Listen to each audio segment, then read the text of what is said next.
সম্প্রতি সোশ্যাল মিডিয়ায় একটা ট্রেন্ড ব্যাপকভাবে ছড়িয়ে পড়েছে, গিবলি স্টাইল আর্ট। ইতিমধ্যেই আপনার আমার ফেসবুক, ইনস্টাগ্রাম জুড়ে শুধুই গিবলি স্টাইল আর্ট। তবে এই আর্টের জন্ম কোথায় জানেন?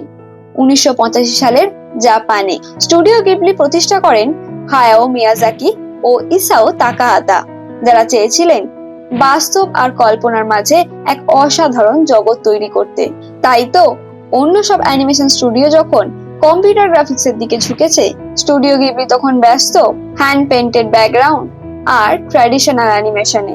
তাদের প্রথম বড় সাফল্য আসে মাই নেইবার টোটোরো 1988 ও কিকি's ডেলিভারি সার্ভিস 1989 থেকে, যেখানে গিবলি স্টাইল আর্ট দর্শকের মন জয় করে। এই স্টাইলের প্রধান বৈশিষ্ট্য কি জানেন? উজ্জ্বল কিন্তু শান্ত রঙের ব্যবহার, যা চোখে আরাম দেয়। এই আর্ট স্টাইলের মূল অনুপ্রেরণা ছিল জাপানের প্রকৃতি, ঐতিহ্য এবং মিয়াজাকির নস্টালজিক শৈশব স্মৃতি। তাহলে আর দেরি কিসের? কমেন্ট বক্সে দিয়ে দিন আপনার গিবলি স্টাইল আর্ট। আর এরকমই গল্প শুনতে সাবস্ক্রাইব করুন দ্য বং সূত্র।